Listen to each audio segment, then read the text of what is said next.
Welcome to the Pirls Stock Market Commentary video, your weekly window on stock market technical conditions, featuring the proprietary bull-bear point and figure market breadth summary chart for July 9th, 2017. Market breadth.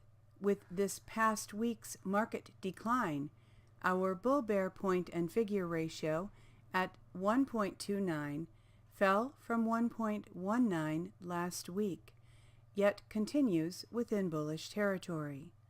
The total count of securities in bullish or bearish patterns decreased 1% to 2,837. The count of bearish stocks decreased 5%, while the count of stocks in bullish patterns increased 2%. The Pirls P&F Market Breadth Summary Chart shows us a market now 6 weeks in bullish territory. Paid subscribers have access to the Open Office Calc data from which the chart is generated.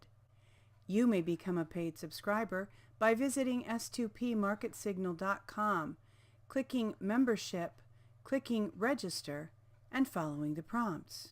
To receive the weekly Pirls Stock Market Commentary via email, free of charge, simply enter your email address in the space provided and click Subscribe. The well-known market breadth indicator, the Nasdaq McClellan Summation Index, fell 16 points for the fourth decline in 11 weeks. At a positive 139.23 points, it continues below all 7 tops above plus 100, and it continues above all 4 bottoms below minus 100 in the last 3 years. Volume analysis. In this week's volume analysis, the Nasdaq Composite Index ended in neither accumulation nor distribution mode, with average daily volume lower than the prior week. In the last 2 weeks, the Nasdaq had 1 accumulation day and 4 distribution days.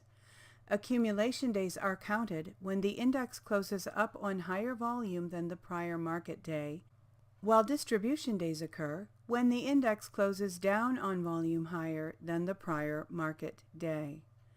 Last week, the Nasdaq ended in neither accumulation nor distribution mode on lower average daily volume. Momentum.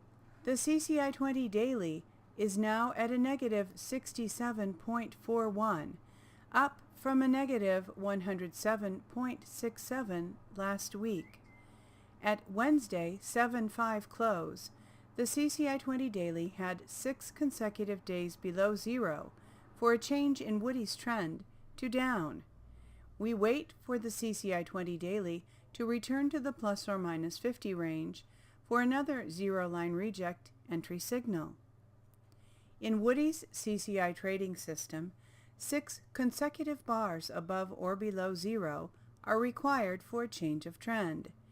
The weekly CCI 20 of the Nasdaq Composite Index began a Woody's uptrend 62 weeks ago, while the daily CCI 20 began a Woody's downtrend this past week.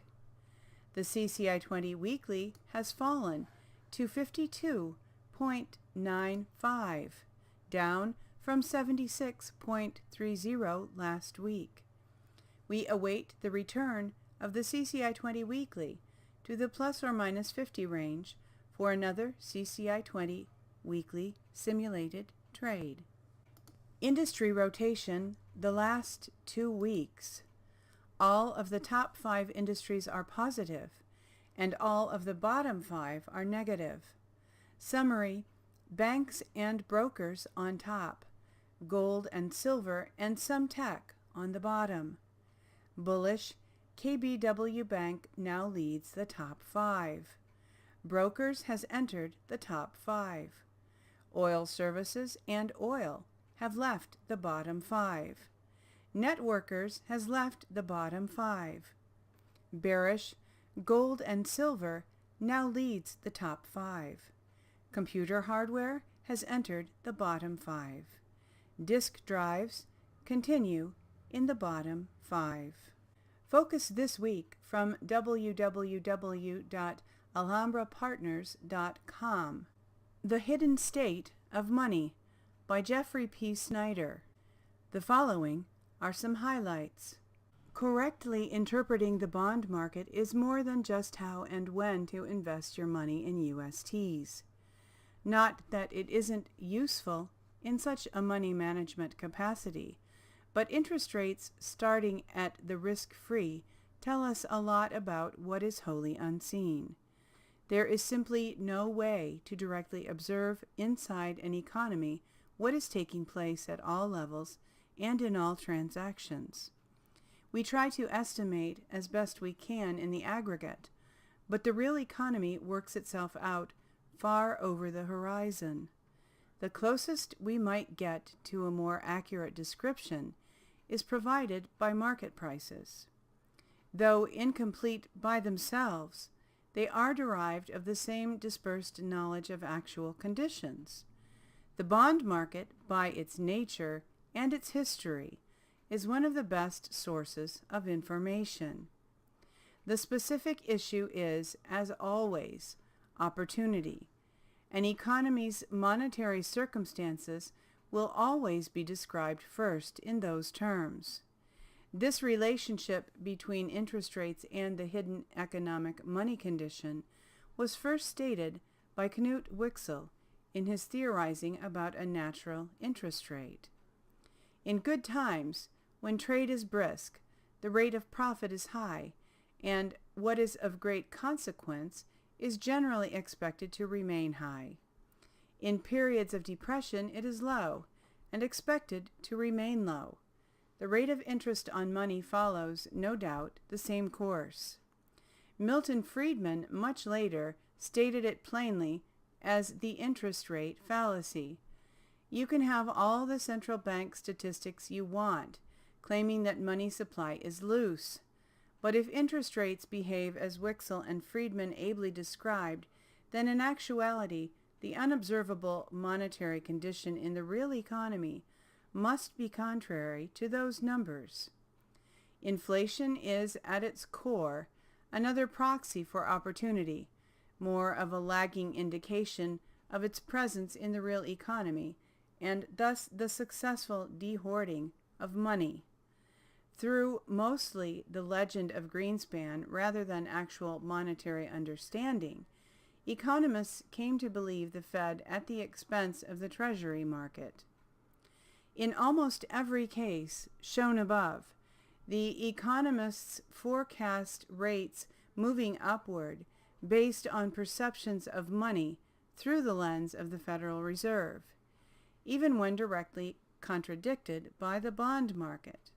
Economists always assume that the Fed dictates monetary conditions, thus inflation as well as opportunity, when instead it has been shown time and again that it just doesn't work that way. The hidden monetary circumstances of the U.S. and global economy is displayed by bond yields, a fact that should have been considered the final authority, rather than just dismissed in favor of a settled view of Greenspan's legacy that even he wasn't ever really comfortable with. If the Fed and the rest of the central banks had little idea what was taking place with the money demand, they had no idea what was going on for money supply.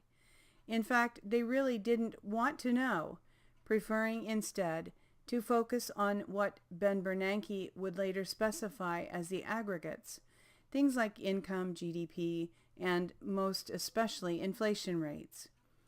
If those aggregates were well behaved, particularly inflation, then once again it was simply assumed monetary policy was the reason. You can already see the conundrum for what it really was. If inflation or whatever other monetary characteristic was not well behaved, where would the Fed even begin? That has been the history of the last 10 years in particular, where once things started to go wrong, none of the central banks had a real idea what it was that was wrong, let alone any further idea what to do about it.